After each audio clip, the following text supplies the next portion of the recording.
Hello and welcome back to So What's New in the Biscuit Tin. I'm Jess. And I'm Sam. And this is episode 7. And we're talking all about sewing events today. And we have not one, but 2 guests. Yay! Would you introduce I would love to. So we have Tamlyn from Sewn on the Tyne, who almost all of you will know, I'm absolutely sure. And the rest of you will also know Becky Lane from Becky Lane Studio. So thank you both for joining us, guys. Hi. Hi. So perhaps we'll start the episode with them introducing themselves a little bit. I think so. So, Tamlyn, do you want to tell us just a little something about yourself? Oh, just anything. Anything. It doesn't have to be sewing related. No, whatever you like. So, yeah, I mean, I've been sewing for about 5 years. I have a YouTube channel. I run social sewing events. I'm a mum to a little boy. I was a teacher in a previous life, and now sewing is my job, and I love it. Oh, I didn't know you used to be a teacher. I used to be a teacher. I was a primary school teacher Me for too. 17 years. Oh, wow. Yeah. I knew you were a teacher. I didn't realise it had been like a full... What was your favourite year group though, Tamlyn? Probably year 6, Oh, which is where I sort of started out in year 6 and then gradually made my way down to year 3, which is where I finished. And yeah, I loved it for a long time, but I just got to a point where it wasn't working with my lifestyle and my sort of health and that sort of thing anymore. So I needed to make a change, and I did, and I've never been happier. So it's really interesting how many sewing bloggers were teachers in previous lives. Yeah. Or are still teachers. Yeah. It is. I was a teacher. There you go. Oh my God, I'm surrounded. Well, technically, I am now because I'm a lecturer as well. Yeah, I teach adults. Ostensibly, I teach adults. So, Becky, do you want to tell us a little something about yourself? Yeah, I'm Becky. I was also a teacher up until January of this year, and I finally got out of there. I taught reception up to year 2, so I was the babies in the school. Yeah, you're one of those special early years teachers. Yeah, I've taught for like Tamlyn about 13-14 years. I've got 2 boys, and it just didn't fit with my lifestyle, and I like sewing too much, so I set up just as COVID hit, kits and everything, but my real passion is fabric, so I've started to sell fabric and my own designs of like sewing tools and everything online. Well, listeners, what you can't see, Becky has the most fantastic background, which I would like to adopt as a photo for my own.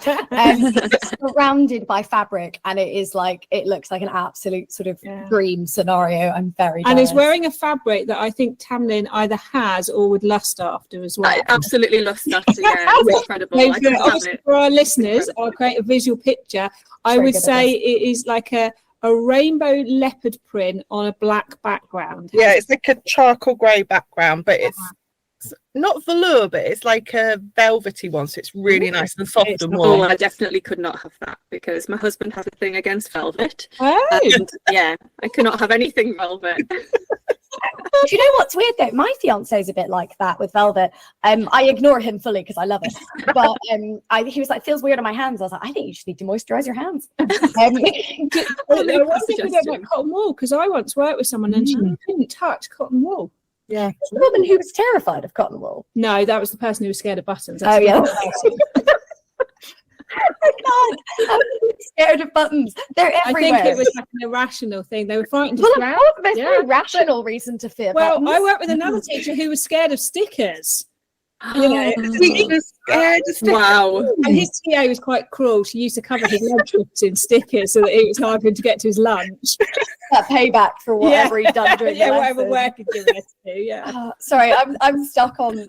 It was an irrational fear of buttons. Can that go in one of the show quotes? Yeah. I'm pretty sure that person won't be listening because it was quite some time ago when I didn't work in this. Well, I hope they are because I think I'd be triggered by the whole. Well, they were frightened of drowning in them. That's how irrational. Drowning in buttons. Like, really? Were they okay? Well, I don't know. It was a bit. It was quite a share when they shared it with me. I probably shouldn't. No one will ever know who it was, and I don't even know this person. That's not going to come up with anyone else. Oh my God, that's insane. Yeah. Now, we are so excited for this episode. Before we dive straight into our dilemmas, of course, we have to ask you guys what biscuits you feel you are. And I will ask you, Sam, in a second as well. Now, Tamlyn, I think you put a lot of thought into this. I have. So go on I then. can get all of the words out. So I've pondered this a lot. I think when you originally started the pod, I replied on Instagram saying that I really wanted to be a party ring, I because remember that, yeah. party ring is like a really fun, colourful biscuit. I love party rings. They're great. They make me happy. But I think I'm a digestive. And I'm going to explain. I just explained this to my husband, and when I said digestive, he was like, oh. And I will explain. So I feel like a digestive is really laid back. It's just a chilled biscuit, not too obnoxious or fancy. It's very versatile. So you could have it on a cheese board. You could also have it with chocolate spread on. You can have it with butter and jam. It's a versatile biscuit. And I feel like that is a bit like me. I'm versatile. I feel like I'm equally at home in a little old man's pub as I am in a really swanky cocktail bar, or I love a pasty from Greg's, but I also love a really high-end like tasting menu in a Michelin-starred restaurant. So I feel like I'm the human equivalent of a digestive. I love that. Also, I think personally, best rationale we've had. Yeah. That's a solid. I love it. Sorry, Becky, something to follow there. Yeah, and now I've got to follow that. Yeah. I was thinking as well, and to be honest, I was really stuck. So I asked my 11-year-old son, I was like, what do you think type of biscuit I am? And he put great thought into it. And he actually said a party ring.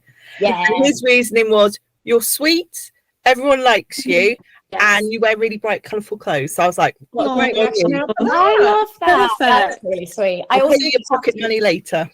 love that. I have to throw in here, by the way, because we do have some American listeners. I was thinking about this. A digestive is a British biscuit. It is not a laxative, which is what it is in the UK, in the US. Yes. And also, I had a really interesting conversation with an American lady on one of my virtual socials, and she said, is a biscuit like a cookie? And we had to have this really complicated conversation about how for us, a cookie is a type of biscuit. Yeah. In America, cookie covers all sweet, like for us, biscuit, and a biscuit to the US is like a savoury item that you'd have with like gravy, often for breakfast. Yes. So for our US listeners, when we say what biscuit are you, we mean what kind of cookie are you. But we know in like the US, an Oreo is an Oreo. They don't call it like a biscuit. like a we brand call name. an Oreo a biscuit. Unless you're asking for them specifically. And, But, yeah. and trying to explain what a custard cream was to someone in the US. Sorry, we don't have one type of sandwich biscuit. We have numerous. I know. I was like, well, it's like an Oreo, but it's more like vanilla. And so, but it's just a type of biscuit. You just almost want to post them a pack and be like, A picture on my Instagram so that she can see what it was. But you know what? It sprung to mind because we used to live with two fabulous Americans. I love them so much. And we still see them occasionally when they're back in the country. And once I remember Adam was going to the shop and I was like, oh, can you get me a packet of digestives? Because I'm like really craving. And they were both looking really weirdly. I was like, you guys all right? And they were like, I didn't realize you guys were that close. I was like, what do you mean? And then they explained, and we were like, no, biscuits. You will have some when they come back. Like, they just thought we'd been really oddly open. I was like, we're British kind of So maybe in the show notes we need to put a picture of some of these biscuits that we're talking about. Yeah. Speaking of biscuits, what are you today? Well, I don't particularly like party rings, actually, but I feel like my outfit today is very party ring. Because what the listeners can't see, and I'll put my leg in the air for Tamlyn and Becky. These are my joggers today. Oh, wow. Amazing. So for people who can't see, I have quote of the day. So I have a very bright pink cardigan on and purple paint splatter joggers and rainbow cons. Yeah. So I think the only biscuit to be today is a party ring, really. So, and it's Friday when we're recording this, so it's the closest I get to feeling like a party as well. Also, I have to say we're actually quite in sync with colour today, not intentionally. I'm wearing a very bright red jumper. Today I am returning to being a Cornish fairing because I have just baked some. Because Sam keeps going, what are they? Yes. So they're now here. So Becky and Tamlyn, do you know what a Cornish fairy is? Have you ever had Fairing. one? No. No. So I want to say, like, is it biscuit with raisins or something, Ken? no, it's hold it up. It's like a ginger biscuit. And it's like flat and it's like really ginger and mixed spice and cinnamon and it's full of golden syrup. Is it a bit chewy? So I'm not going to get on mic because that could be quite. I just wanted to bring them to know they're here. Yes, I am back to my normal vibe, especially as it is freezing in our house. At the time of recording, there has been a burst water main near our house, and we've lost mains water twice in the last 12 hours. So in a minute, I'm going to go away from the mic, eat one, and then tell everyone what they're like. Because I feel everyone's invested in knowing. So good, mate. Honestly, I will share because there's a BBC recipe, which means they are a real biscuit.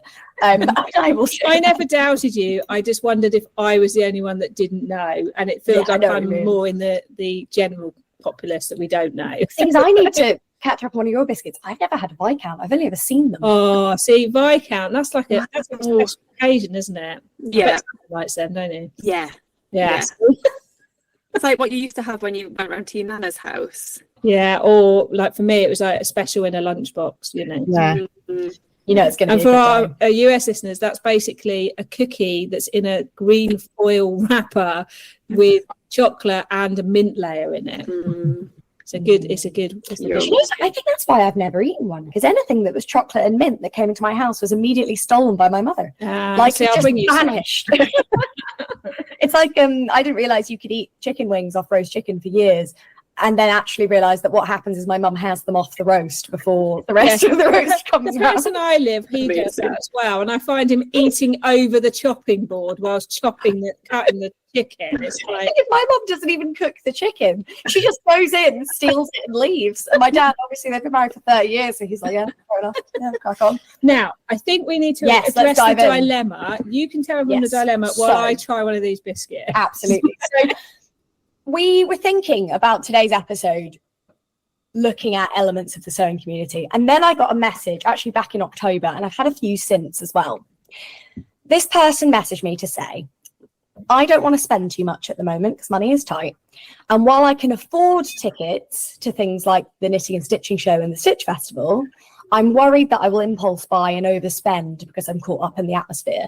Should I go? And if I do go, what can I do to stop me spending too much? It's a dilemma we've all had. Mm-hmm. We thought instead of answering it in 20 minutes, we'd actually talk about sewing events more generally, because they do represent a fantastic community occasion, but they also represent a significant spend for a lot of people. And quite a stress for some people. Yeah, exactly. Yeah. I didn't go to the Knitting and Stitching Show in October, partly because there was a train strike on, but also because I didn't want to be tempted to spend when I was on a fabric ban. Yeah. So does that affect your approach to whether you go, Tamlyn? Probably not to whether I go or not, but I definitely go with like a budget in mind. And I have a Monzo bank account, which is where you can have different pots within your bank account. I have a Monzo. So, so you've got like your main account, but then you can set up lots of different pots. So I use that all the time for like saving for different events. Okay. So I've got a pot already set up for the Stitch Festival, and I'm putting money into there. I've got a target of what I think is like my budget and what I need to sort of cover me for that weekend, but also what I'm willing to spend, and I will save that amount of money, and then that is my pot for that weekend, and I hopefully will not spend any more than that. But it definitely is easy to get carried away when you're there at these events, because it's just that feeling in that atmosphere, and everybody's spending and everybody's encouraging you to spend, so it is very difficult not to get things that you didn't intend to get when you went, if that makes sense. No, definitely. I think it's hard as well, because it's harder to find the price per meter sometimes. And there's that worry that it won't be there when you go back. Yeah. Whereas online, you can sort of put it in your basket and think about it. Yes.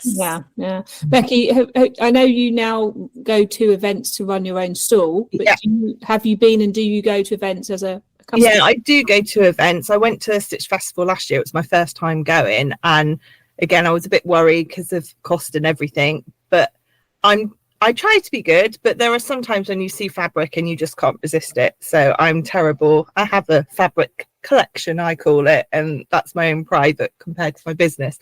So yeah, I just am mindful of what I'm spending and try not to start a new craft, because that's one thing I'm terrible. I want to try that. And then end up having the bits and pieces, but not having time to do it. Yeah, I think so. I think one top tip I would throw out to this person, if they're hopefully listening, is it doesn't just have to be about buying fabric either. No. You can go and not buy anything. Yeah. You can also, something I used to do and I am going to do this year for the Knitting and Stitching Show in October, provided there isn't another train strike 2 years in a row. I normally sign up for workshops. So I treat it as like going to a conference or something rather than a shopping trip. And I go to meet people, but I go to learn stuff. And I think even a focus of moving it away from spending and thinking about it more as maybe you're meeting up with friends for lunch and you're going to have a trot around together, or you're going to go and, do you know what? I want to master my overlocker. Side note, there are some brilliant overlocker courses, or I want to learn to draft a bodice. There's all these kind of courses there, and you can treat it as a learning day for you. There's so much more to these events. Yeah. And I think if you've not been, you might think it's just about shopping. And I think, Tamlyn, do you do the workshops and things when you go? I haven't done, actually, because the only events I've been to, I've gone with other people. I think then it's difficult to try and coordinate doing workshops as well as being with other people and making sure that you all get to do what you want to do. I've only been to 2 of the big shows, the Knitting and Stitching show at Ali Pali and then the Harrogate one twice now. And yeah, I haven't done any of the workshops. I would love to, but it's just because I've been with other people, I haven't been able to coordinate that side of things. But I don't see it when I go, I don't see it as a shopping trip. I definitely see it as more of just a community thing and a socializing thing and like a browse rather than an actual shopping trip. And I think one thing I found when I was at the Ali Pali one last year was that when I was looking at Fabric Godmother, for example, there were a couple of fabrics I was looking at and thinking, I think I want that, but I'm not sure what I'd do with it. And Rachel and Rowan both said to me, you could get that fabric anytime from the Fabric Godmother website. Go away and think about it. You don't have to buy it right here, right now. So yes, there are some of the stall holders that do not, run online stores, and you may not be able to get that again, but most of them do. So you do have the opportunity to think. You don't have to buy it there and then. And actually not many of them do special offers and things for the shows. They are the odd one that does, but most of them don't. Well, also, I found out recently it costs £2,000 to exhibit at the Stitch Festival for exhibitors, which is extortionate. Yeah, minimum. Yeah, minimum. Depends on the size of your stall, but minimum. Exactly. It's crazy. But if you think about the fact, yeah, Becky, did you want to share anything? Yeah, I looked at doing the Stitch Festival, but like Tamlyn said, it's £2,000. And then you've got hotel in Islington and everything, and I just can't afford that. As a business, I would love to go. Whereas the Sewing for Pleasure, which has just happened, is still expensive, but it's all on site and it's a lot cheaper to stay around there. I find the shows really inspiring because you get to see maybe a pattern made up that you're thinking of, and you can actually see it in real life, and it's really nice to meet new people as well. So yeah, and it's quite interesting. One of our previous guests, Yvette, said that when she was starting out, it helped her to feel more part of the sewing community by going, because just seeing other people, and she said she felt a bit intimidated when she went, but actually as it went on, she sort of relaxed. I know some people talk about how some days are really quite busy. Have either of you experienced that? As a customer or as a stall holder? I'm interested in either. Yeah. I did the creative crafts at the NEC before Christmas, and they have a few fabrics, and the difference between the one just gone and the previous year was incredible. I was on my own. I do the stall all by myself. My husband comes and helps set up and then comes back to look after the boys. And I didn't stop from Thursday to Sunday, which was really, really good. But by the end of the weekend, I don't think I could talk properly. Well, it is a lot though. Like it is. It's quite overwhelming. I think top tip, if you're nervous and you're not a big crowd person, I used to go on the Thursday. I take a day off work and I would go, and it would just be less. That's what Harrogate was like, wasn't it, Tamlyn? It was so the Harrogate one, I went the year just gone and the year before. The first year I went on the Friday. It's really busy on a morning because I think that's when a lot of the coach trips go. So there's like big groups of people there. So I went and found it very overwhelming. I had to take myself off by myself, sit down. I found it, quite difficult. And the way that it's set up in Harrogate, the ceilings are quite low, and I found it quite intense. yeah, compared to Ali Pali, which is a lot more open and sort of vast and more space, and the Harrogate one I found quite difficult. So I took myself off, had some time. There's a little cafe area, and I did that. Then we went out for lunch. So we went out for a couple of hours, came back. The afternoon was wonderful, really calm and peaceful. So I would recommend to anybody to do that sort of thing. You know, go in the afternoon, maybe pop in the morning if you want to, but the afternoon is definitely the time to go. Stitch Festival, I'm quite nervous about because I'm going on the Saturday, and that is going to be extremely busy. Yeah, extremely. Also, for anyone who's not been, so the Stitch Festival will have happened at this point, but I'm going on Saturday as well because the friend is in the afternoon. The Business Design Centre is smaller than Ali Pali. Okay. It's still a nice big ceiling, yeah. So you still feel spacious, and but it is much smaller. So the upside of this is there's less to go round. So it's not quite like with Ali Pali, I'm always like, have I missed something? Because it's enormous, huge. But the Stitch Festival is a lot.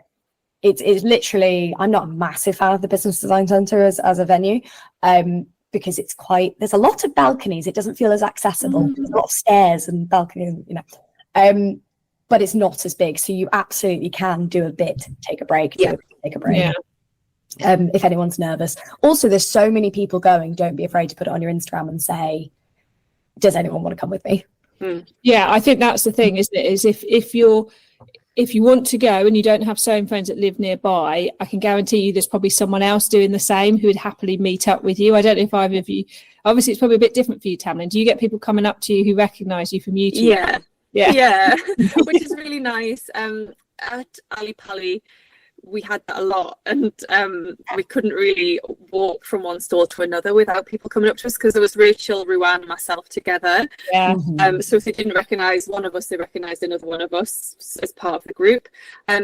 Most recently I went to Harrogate Knitting and Stitching Show in November 2023 with Rachel, but we went on the Sunday, which was really quiet. So we were only spoken to a couple of times by subscribers of ours, which was lovely and just gave us a bit more freedom. But yeah, it was so quiet. But yes, we do, and it is really nice to speak to people, but you also need to make sure that you have your boundaries and that you do sort of have an excuse to sort of say, lovely to meet you, but now we need to go and keep looking, because we're there to enjoy it as well as everybody else. So it's lovely to speak to people and meet new people. My friend Christine said they talk to you, because Christine experienced this for the first time when she went to the Harrogate one, because she's Gemini Stitches on YouTube. And she said people come up to you, and because they've seen you, they think that you can see them too. And she says, I have to be really polite and say, I'm really sorry, I don't know which person you are that's commented. It's really hard sometimes. She says, I can't see you. Especially for people who don't even have a photo as well. I have no idea. But I also think as well with YouTube, I found this going to the first in-person social, where I was like, this is lovely, but I'm really worried that I'm not going to live up to whatever. Yes, it's exactly the same in person as she is on YouTube. And it's really interesting, because where I run the virtual and the in person, probably like you do, Tamlyn, I get other vloggers come, and seeing whether people are like they are on their channel is quite interesting. Jess definitely is. So I would say then, listen to what we were saying to the person who asked the question. It's about quite a lot of it's about mindset, how you are going to approach this. So whether you're going to set yourself a budget, or whether you're going to set yourself, this is more about going to workshops or meeting people, and actually I'm just going to feel the fabric but not spend anything. Because like you were saying, Tamlyn, if these are shops that you can buy from online, it's nice to look at and feel the fabric, but then you can go away and think about it. You can also get swatches. So if you're planning something, and it's, for example, let's use Fabric Godmother because they've been mentioned, you're thinking about it but you're not sure, you can absolutely get a swatch that day, take it home and order it online if you want to. You can still come away. Sometimes having a physical thing helps, where you go, what did that fabric look like again? Actually, where you've got a wee bit of it and it's, the details written down, you're often more likely to consider whether you actually need it or not, which is quite good. And get the right amount of fabric as well, and not just do, I'll get 4 meters or 3 meters of that. I would never. Left over. honestly, I've never had success with fabric I've bought at a show because I've not bought the right amount, or it's not been actually what I need. It's because you have to eyeball it, particularly the stores you can't get online. You have to go, 2.5 meters? Oh, that'll be fine. And then you get home, you need 2.7. But it does lead. I've destashed most of the fabric I bought at the knitting stitch. Wow. Like, I think going to the Stitch Festival this year, guys, if you see me there and I've loaded down with stuff, I'm sorry I failed. But this year I'm not going to buy anything, or I might buy like a thing. But I'm trying to focus a bit more on buying patterns because I can get a bit more use out of that. So I have to say, I've not been in the last few years to any of the shows.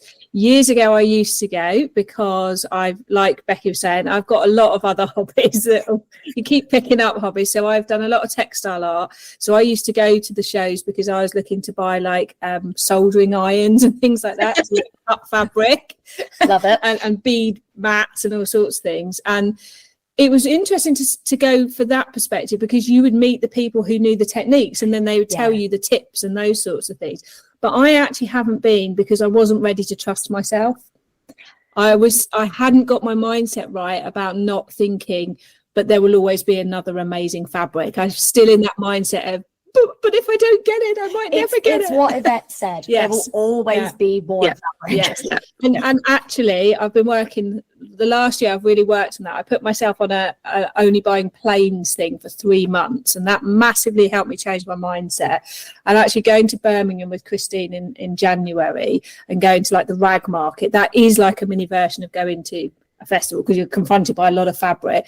And my mindset is very different now that I'm like, I know I'm buying this to make a jersey dress. So I know I need 3 meters, or I'm only buying 1.5 meters of this because it'll force me to make a top. Don't do that. Because otherwise I'm just going to make another dress. Yes, me too. However, you might be coming to the Sewing for Pleasure show with me. Yeah, so that was all about some good, I think. And I think I'm ready to set a budget and trust myself now. I'm doing a catwalk, so I will have done it at this point, but I'm doing a catwalk at the Sewing for Pleasure show for my handmade wardrobe this year, which I'm very excited about. And it's terrifying and absolutely baffling. I don't know what I'm doing with this. But I've never been to the Sewing for Pleasure show, despite the fact we live on a Birmingham train line. Yes, we do. Yeah. Sam and I live about 15 minutes apart. On the next stop each. So if Jess gets on the train where she lives, then I can get it on at the 2 stops down and be on the same train as her. Yeah, amazing. I thought we should do it, but it's the NEC as well, and the NEC is a good venue. Yeah. I don't know if anyone else has this problem, so if you do, please stick it in the Facebook group or Instagram or anything. As an event professional, I really struggle with badly organised shows, and I think there's little things that annoy me a lot more than anyone who's followed me for a while will remember. I got very angry at the scones at the Business Design Centre. Oh my, I can't. I'm still angry at scones. No, you furious. Right, so Tamlyn's nodding, so she's obviously. I remember the story, and I was furious as well. Right. So what happened was I came to Business Design Centre after work. I took a half day. Yeah. I hadn't had lunch because my half day finished at 12, and I was like, I'll get lunch there. First mistake. I then went in. And then I was looking around, and there was one sort of small excuse for a cafe, and there was a single scone left. And I was like, brilliant. Okay, it was plain scone. This is important. Yeah. Or scone, depending on how you pronounce it. No, scone. Scone is wrong. I'm drawing a hard line here, guys. I said scone, so. Well, I don't know if we can continue this. The end of the podcast, yes. We don't agree about 12s, but that's okay. That's so related. That I can respect your opinion on. But scone is wrong. Anyway, the baked good in question was there, and I bought it, and I was like, "Oh, is there cream and jam?" And the guy was like, "Yeah." He gave it to me, and I was like, "Oh, could I have cream and jam?" And he's like, "Oh, we don't have any." Yeah. There wasn't even butter. Well, you can't eat one dry. I did have it. Yeah. Okay, when I say you can't eat one dry, what I mean is a person shouldn't eat one dry. It's not physically possible. I'm not going to challenge you. It's not like one of those, like when we were kids and went to a birthday party. How many cream crackers can you eat without having You felt a bit like a duck eating bread. It was just like, oh, this is awful. That's quite a traumatic experience. I literally didn't go last year because I was still annoyed about it. Like, this is just ridiculous. But things like that, or bad queuing, or bad access to loos or ill-designed for accessibility or to things like that. I'm walking around going, I know you didn't need to do this. So that's partly why I don't like the Business Design Centre. I get very annoyed because I've been to other events, because when I was a head, I'd go to like the IT one, EdXL and things like that. And I get very annoyed where there's no seats to sit on. Yeah. People shouldn't be having to sit on the floor if they need a rest. That winds me up. Yeah. So I don't know what it's like at the sewing ones. I think it happens a lot at the sewing shows, actually. Unless you've got VIP tickets, then I don't think the word VIP should mean you can get sit a seat on a seat. I bet you pay a lot more for your ticket for a VIP ticket. I know, you might as well just bring your own seat with you. But is the right to sit down something that only VIP should have? Do you know, there's that though, and there's also controversial opinion, but I think the bag should be free. I don't think they should charge you £8 for a tote bag, because everyone's not for a tote bag. They're cute tote bag. I bought one year because the pun was really funny and I liked it. But yeah, I was a bit like, M&S bag's not that expensive, is it? Well, this is the thing, and I also think I wouldn't mind if my ticket was £1 more expensive if I got a bag. Yes, because you're buying fabric anyway. Yeah, and also then it feels like you got something free, even though they charge you an extra £1. It's using my PhD. It's called an event artifact. It's something that improves brand loyalty. It's something that makes you go to stuff because you go, I got my bag from that. That's nice. Whereas now I go, I paid £8 for a bag. How dare you? Yeah. But yeah, so bring your own bag, guys. But these events are mostly for adults, and we're saying to adults, sit on the floor when you're tired. It's just a very, I'm not saying that children don't have rights to chairs. Let's be clear about that. But what I'm saying is, you're marketing these at a demographic who, want to take a break. Yeah. And not all of them have cafes and restaurants either. But also for accessibility, there should be chairs. And also a cafe and a restaurant implies that you're going to buy something. And actually, I might just need 10 minutes to take a break. Although at one of the shows, and guys, please let me know if you know which show this is. Was it the Knitting and Stitching show? They had a champagne bar one year, and I was sorely tempted to that. Stitch Festival. Yeah, we headed there pretty early, actually. Well, if there's one at the Stitch Festival, I'll see you there. Yes. Alcohol and budget don't really mix, though, do they? Yeah, if you're going to break it, you really break it. Yeah. It just helps with the social anxiety. It just kind of, relaxes you just that little bit that you need to not be stressed by the crowds and the people pushing you and.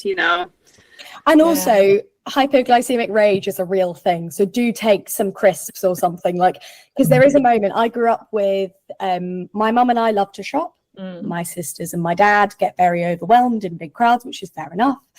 But when all of us hadn't eaten enough, there was that whole thing where everyone suddenly gets really angsty and everything's suddenly too loud and too hot. And then my mum would just produce sandwiches from her bag. Oh, yes. Always carry a snack. Oh, yeah. I mean, I'm one of 3 girls. I think my mum was just like, her handbag was always enormous. She always carries 2 handbags to this day. Madness. I'm pretty sure, Tamlyn and Becky, you carry snacks. Oh, gosh, yeah. Haven't you? Yeah. Definitely. 2 boys. It's like, what have I got today? Yeah.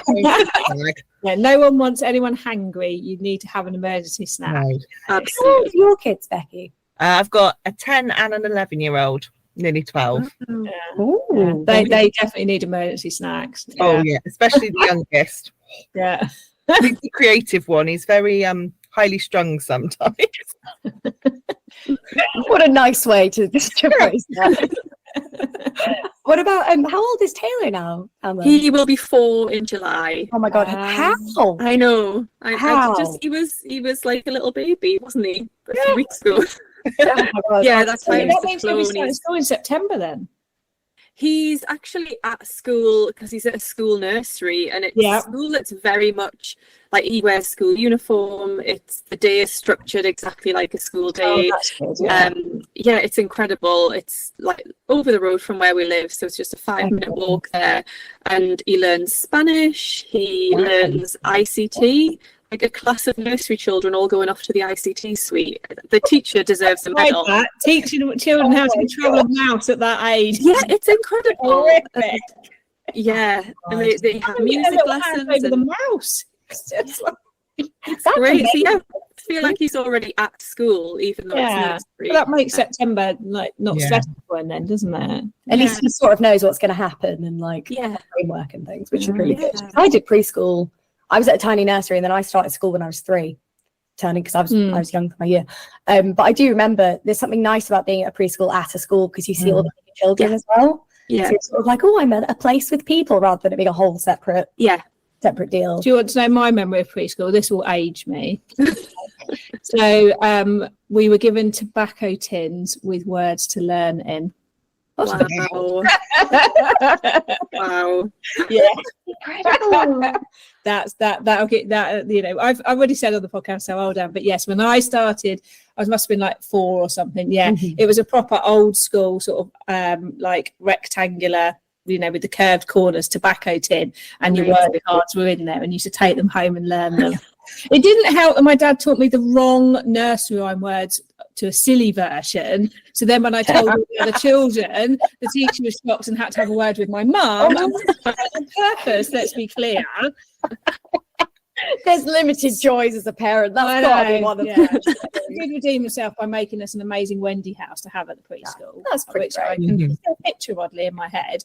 But yes, the wrong nursery line words, just as a comedy stunt. Yes. I mean, we found a school report of mine, because I was 3 in year 1 turning 4, and my birthday is January, so I was quite young. And my first year 1 report is Jess is doing fine with everything else, but she keeps falling asleep. And I still, to this day, I can sleep standing up. But I used to just fall asleep on my desk, and they were like, I'm so tiny, because obviously I'm only 5'2" now, and this is a recent development. So I was a minute child. But I think my parents were like, so little, surprisingly, many of my school reports included that she talks a lot. Yeah, I got that as well. Just having a bit of a cough. Yeah, you know. I don't want to cough down the mic. So, is there any other advice? Now we've gone off on an odd tangent there. It's not a problem. But any other advice you'd give anyone if they've not been to a sewing event before they go, of things to do, things to think about? Take a backpack rather than a handbag. Yeah. It seems like a really simple thing, but you need your hands free for touching and feeling fabric and things like that. So you don't want to be holding a bag, or it's better to have a backpack. Yeah, and your shoulders get sore after a while as well. I'd also take a drink as well, because it's Definitely used for anything food and drink related, and you need a mortgage for extortionately priced food. It's ridiculous. It's really Take a bottle of water and some crisps. And I think it's those hidden costs, isn't it? Because although the ticket might not seem unreasonably priced, I mean, even then though, it's 17 quid for me this year with a student discount. But when you then factor in, like you say, expensive drinks and food, and then depending on how you get there, because I know some of them, if you park, it's horrendously expensive, isn't it? Also the trains. I mean, if you're coming down from like Birmingham or something, that's like a 30-40 quid return for the day. If you're coming down and staying in a hotel, like I assume you are, Tamlyn, that's even more of an outlay. I do think they could do more to recognise that, like being put in. The parking at the NEC is £16 for the day. Yeah. So the tickets are cheaper than the Stitch Festival, but then you have the £16 for parking on top. Nice hidden. It's all those hidden costs, isn't it? Yeah. Can I ask as well? We're asking for advice. Becky, do you have any advice for businesses for their first time exhibiting at a show? Just do it. I have a couple of friends, so Sophie Crafts and Peaches and Cream. They did a couple of the NEC shows, and I thought, I'll give it a go. I naively applied and turned up, and I was a bit like, it's a sharp learning curve, but it's so worth it. I absolutely love it. I'm shattered by the end of it and don't want to do another one at the end, but I keep going back. And it's just so nice to meet lots of people, because obviously I work by myself from home, and it's just nice to meet customers and just chat fabric, patterns, anything related. So it's really, really worthwhile doing. And I kind of use it as marketing as well for my business, because I have flyers and people, I've not seen you before. So it's really, really, I really enjoy doing the shows. So It's a good one. That's interesting. I follow a lady on Instagram. She does embroidery, Whimpers embroidery. Yep. Oh, good. You know who I'm saying. Yeah. She says that even though she doesn't necessarily, because she does the ones where she's looking to do like bulk sales to people. She says, although she doesn't necessarily make a huge amount, it is those interactions with other people, finding other artists to collaborate with, that sort of thing. She says makes it worth it. So I was going to say something else and then it's gone. Well, I know what I was going to say. So Becky, I think I've followed your business since quite early days. Actually, you have, you're a repeat customer. High status over here. I was going to say it's really interesting seeing how your business has really grown in the last year or so. Yeah, and I think you're very good at taking feedback. So actually, that's why you going to the events and hearing what people think. Really helps, doesn't it? As I said, when I first started, I was doing a lot of cross-stitch kits and that because that's what people were looking for during COVID, but it wasn't really where my passion is.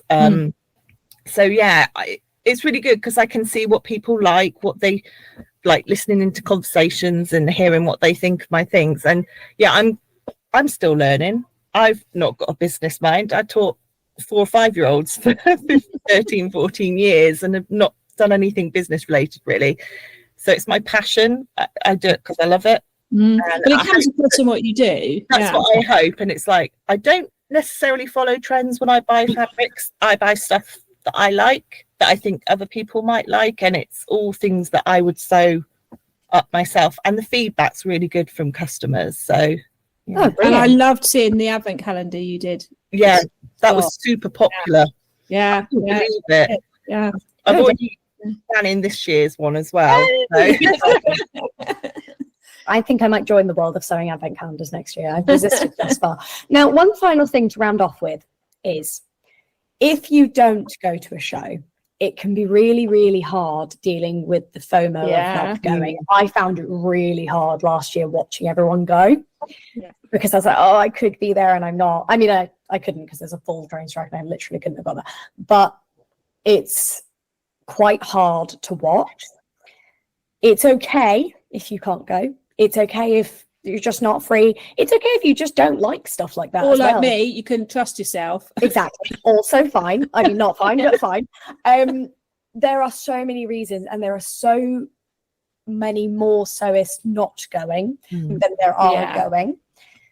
If it distresses you, if you're sad you couldn't go, or like, you know, I know some people, particularly during COVID, who got ill and couldn't go, so had tickets, they were looking forward to it, couldn't go. If you have a budget and you want to go fabric shopping, you can just do that from home. It is allowed. But remind yourself, if there are actual reasons you're not going, remind yourself of what they are and have a chat with a sewing friend who's not going. Yeah. That's what I did last year. Actually, no, 2 years ago, I didn't go. And Laura used to be the Carpe Diem stitcher, is now so very Laura. She came, she had a job interview in High Wycombe, so where we are, so she came to visit me and we had a trot around town instead, so we didn't have to look at social media. We went to our local fabric shop and just had a coffee and we had a lovely time. So if you're worried and you find it upsetting, or you're just not ready for those big crowds, because it is a lot for a lot of people, and also a lot. Particularly as well for there are a lot of wonderful, fabulous neurodivergent sewists for whom giant crowds are not the one. And like Tamlyn was saying, you know, you go and take a break, don't you, Tamlyn? Yeah, and we've already, myself, Ruan and Rachel have chatted about that already in preparation for the Stitch Festival, that, you know, we will take little breaks away from the crowds because it will be very intense. So yeah, definitely there are things that you need to, if you struggle with those crowds or you struggle with that atmosphere, then you need to put things in place and have your boundaries and have little plans that, and that's okay. It's okay to escape plan. I always have my escape plan. Yeah, me too. Yeah. I think one thing as well is if you don't go, and the thing is, I know that there are people out there who are like, oh, I get messages every year whether I do go or don't go, of people going, oh, you know, I'm not going because I don't want to spend money, but there's people who are like, I'd love to go, but it's just not on the cards for me this year. For those people, be proactive and arrange something else, whether that literally is a coffee with a sewing friend or it's something so you're part of the community but you're not there, and that's okay. And like I found, going to the Birmingham rag market is like a good step forward if you're not ready for the whole thing, because you are confronted by a lot of fabric and it gives you a chance to almost practice if you've got the skills. And like going to Barry's, I went there with Adele and Bex like 2 weekends ago, and they were saying, Tamlyn, that you don't like Barry's, do you? I found it really not Barry's per se. I'm not a rummager. I'm not going to look under piles of stuff to find possibly a gem of something. That's not for me. I want things to be like easily accessible and nicely laid out. And I'm with you. But it's really interesting that I love a rummage, because I think it's because I also like charity shops. That's fair. Because I like that I find a treasure. And and so I think you're right, Tamlyn, that finding what works for you helps you to know how to get the best out of things. Did you go in the silk fabric shop in Birmingham? No, we didn't. So I think you'd really like that, because although there's a lot of fabric, it's supremely organised. Yes. So you can see every item, and it's all beautifully folded and really organised. And it's quite interesting that Bex and Adele didn't like that shop, but they like Barry's. Yeah. And actually, it was really interesting that by the time I got to Barry's, Christine had fabric fatigue. Yeah. And almost was like, even if there's something nice here, I don't feel like I can buy anything else. I'm looked out. It can become too much. It really can. I'm glad Christine overcame that though, and she did still buy some. We were in there so long, she got over it. But we were all like, that's okay, Christine. She'd done a loop and she was like, I'm not in the mood. And we're like, that's okay. She somehow came out of it and back in the mood. But can I say something controversial? I don't actually love fabric shopping. I like it sometimes to have a little rummage. But if I'm doing proper, I need fabric for a thing, I want to be at home with 25 tabs open, looking at my pattern and looking at what I have. Yeah, I don't like that so much. Yeah. See, I get that though, because it's like the feel. But in an ideal world, I would just have the fabric and I would be sewing. I know that technically fabric shopping and sewing are sort of different hobbies. I mean, every time I come to record the podcast, I just need to secret fabric into your stash. So just oh my God, yeah, mate, if you fancy it, that'd be great. I'm sure my other half would be very grateful that I kept bringing stuff out of our house. Adam would literally ban you from our house. Like, how is it growing? Why is this happening? Yeah, I do know. I think fabric shopping can be very intense, particularly if you don't know what you want. It can be a lot. I think there's like speculative fabric shopping, which is, that's pretty. But for example, when we were going wedding dress fabric shopping, very specific fabric. Yeah. And in your head, you almost want to be fully prepared. You're going basically with a list and you're going, right, I need something for this. I need roughly this amount. I have a budget. Like, it's much more. Obviously, Becky doesn't want that when people come to her stall, though. No, you want lots of speculative people to be buying. wowed by everything and to buy everything just because it's there. Please buy everything because she's not. Yes. So Becky chooses fabric that I would buy all the time. That's the problem. She's my taste. Interestingly, when I went to Barry's, I had a set mindset that I wanted ponte and things. I wanted to make trousers, and that helped me because it helped me focus on just one section. And although I was doing the rummaging, it was purposeful rummaging, if you see what I mean. Yeah. To the point where I was queuing, and then a lady was like, "Oh, where did you find that? I wanted to make trousers. Where are you finding that?" I started got a Barry's queue of job people for following them. you like ducklings. Like trouser patterns. I've realised, ladies, we haven't asked you what's on your sewing table. Yes, we haven't. So we've done the episode in reverse this week. So we'll finish with that. Look, we've got to keep people on their toes. We've got to keep them fresh. 7 episodes in. Yes. Format change.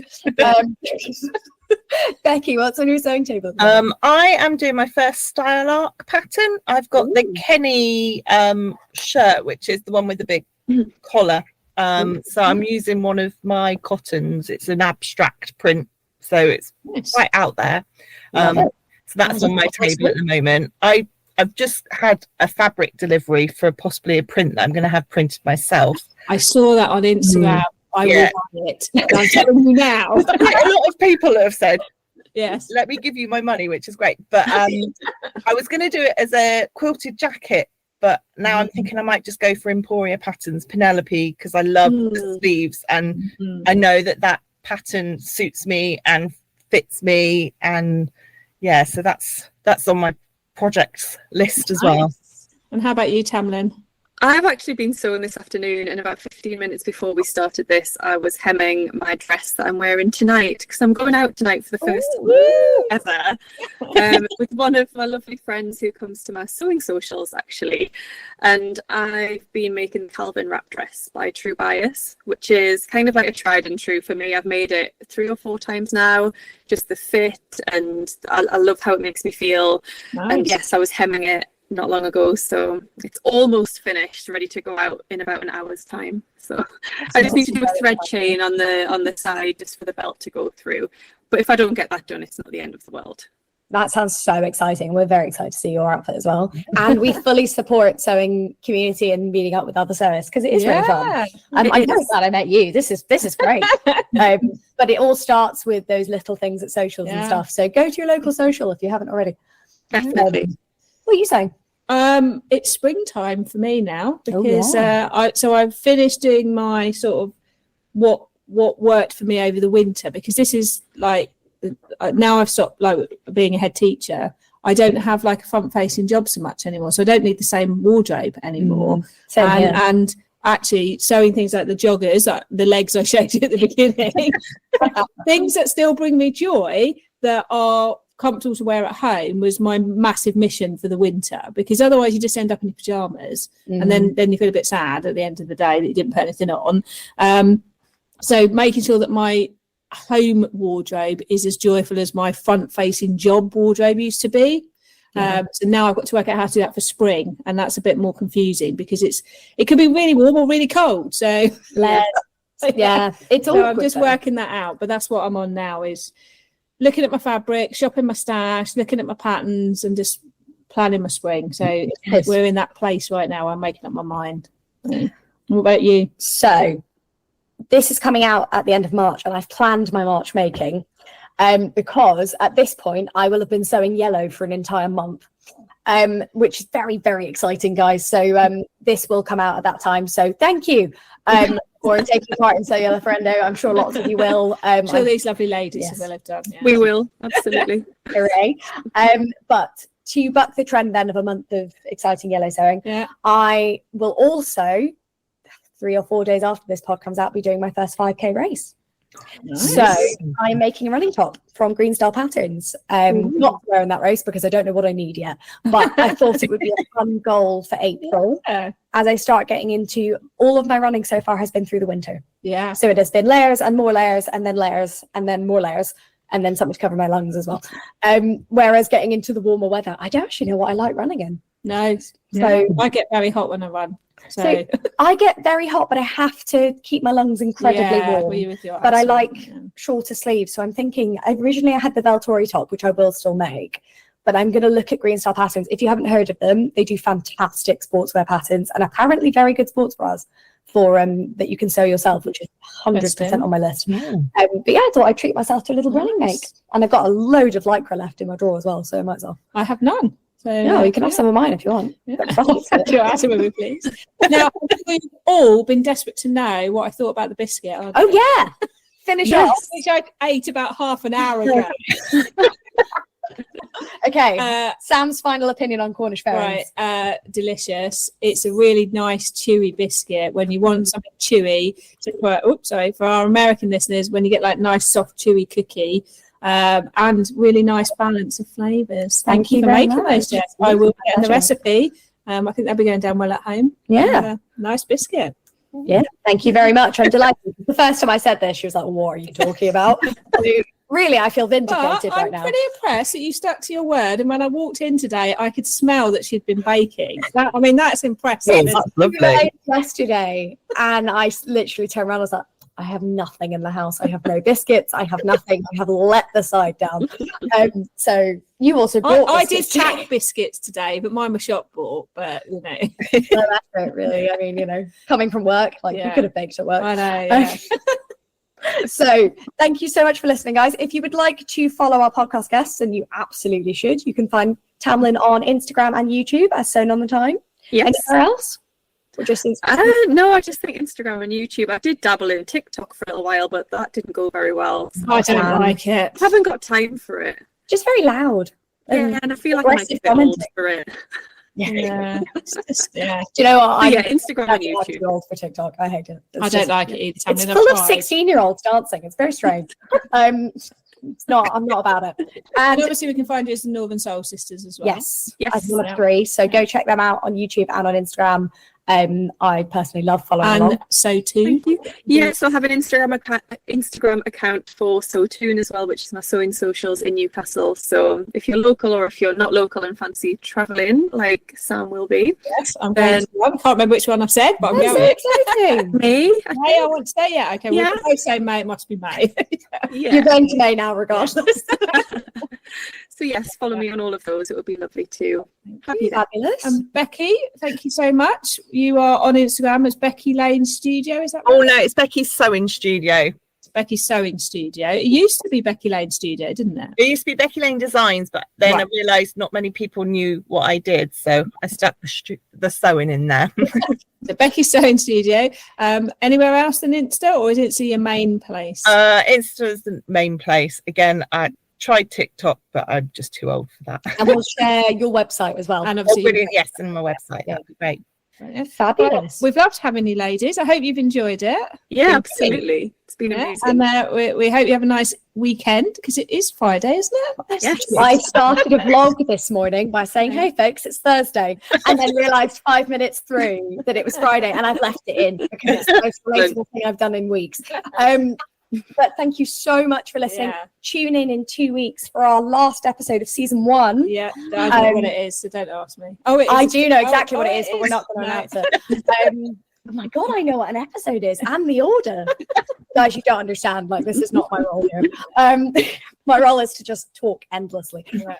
But thank you all so much for listening, and we will see you in 2 weeks. Yeah, thank you, ladies. If you are out there listening, please tell other people about us. Yes. Subscribe, comment, whatever you do on your listening platform to help people get to know about us. So then, thank you guys. Bye. Bye.